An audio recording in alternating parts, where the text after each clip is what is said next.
Urdhoni. Sa kushtojnë e sa s'kushtojnë.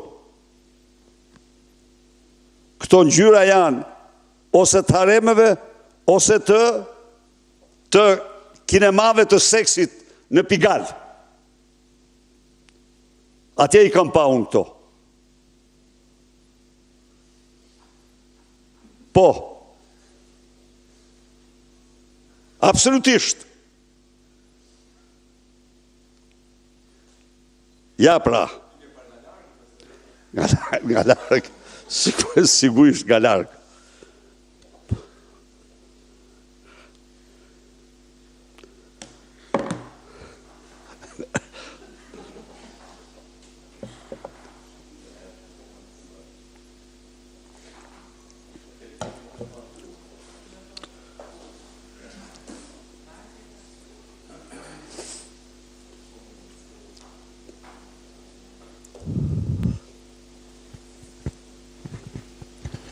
Zoti Berisha, Mariglen Kume nga MCN-TV. Pyetja parë ka lidhje me temën që ju trajtuat në pjesën e parë të konferencës, pikërisht me librin Albanian Files.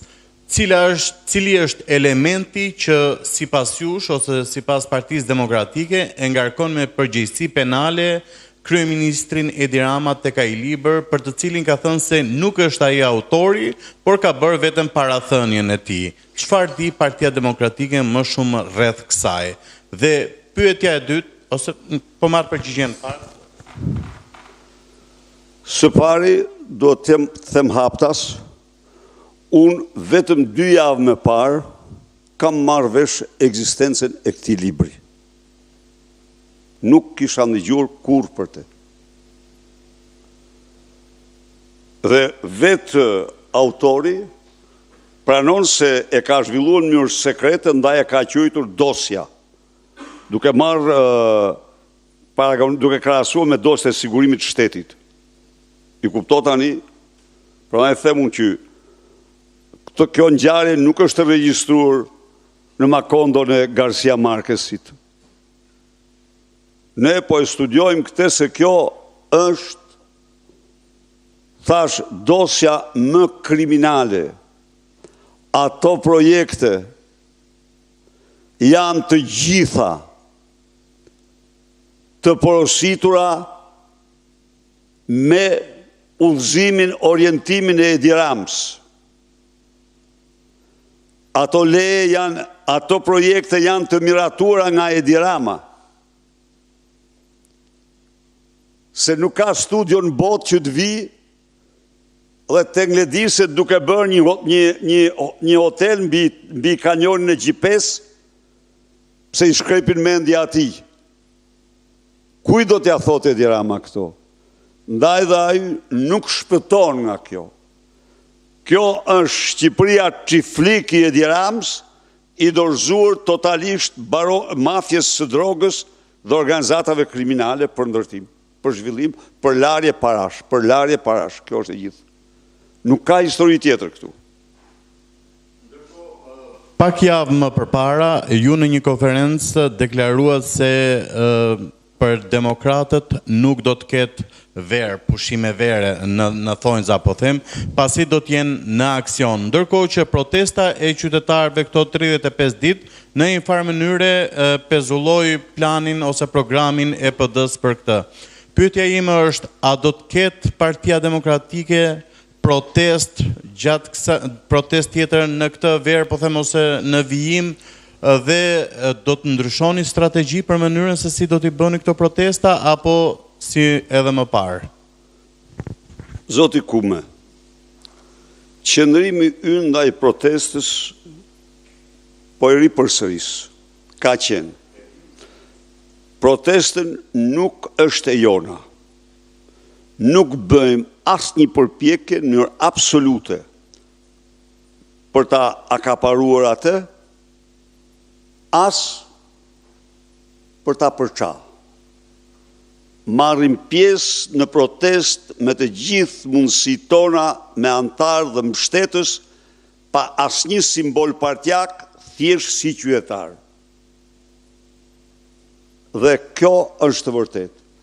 Kanë marrë pjesë në tërësi deputetet, por si qytetar, kanë marrë pjesë me qindra dhe mijëra si pas rastit antarë dhe mbështetës tanë. Kjo protest është mbështetur në mënyrën më të fuqishme për 5 pikat e saj. 5 pikat e saj. Ato, lexoni, kanë qenë pika që ne kemi mbrojtur me protesta në parlament dhe kudo. Dhe ne i mbrojmë. Nuk kemi thirrë protest tjetër. Jo, pikërisht për të mos bërë, për të mos shpërqendruar vëmendjen, interesin për këtë protest madhështore të qytetarëve. Nuk jemi dakord, kurse si me ndonjë slogan, por nuk kemi hapur polemik. Jo. Jo dhe jo. Kemi vendosur të marrim pjesë pa hap polemik, sepse nuk duam të shpërqendrohet nga asgjë nga protesta. Nuk ka patur në 30 që nga viti 90. Kjo është proteste e dytë më madhështore qytetare që ka njohur Shqipëria. Njohu edhe një tjetër protesten për armë kimike, edhe ajo e jashtëzakonshme ishte në tërësi proteste gjimnazistëve, siç e dini. Kështu që ne mbështesim protesten, i përmbahemi këtij qëndrimi në vazhdim. Çfarë do bëjmë ne tani, se këtë drejt po? Kuvendi i Partisë Demokratike, pas ka ngel kjo, duhet zëvendësuesi për ripërtritje. Po. Shpalli moton ripërtritje. I garantoi demokratët, mbështetësit e Partisë Demokratike, se ripërtritja është dhe do mbetet drejtim themelor i kësaj partie. Ne kemi vlera shumë të çmuara në gjirin tonë dhe do i promovojmë ato me vendosmëri. Partia Demokratike ka deklaruar organizimin dhe modernizimin e saj si veprimtari kryesore.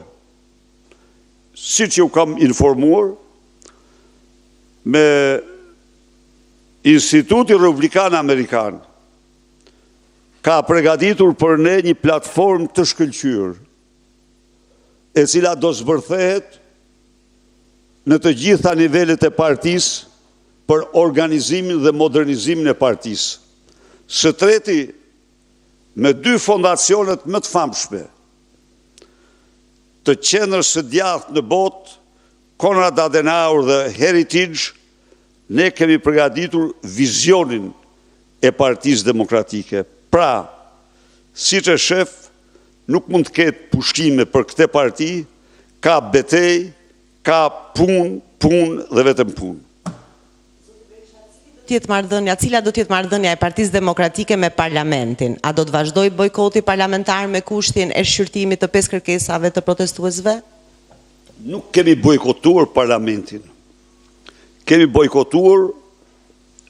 shpallur mos pjesëmarrje në seancat parlamentare dhe jo në komisione, gjersa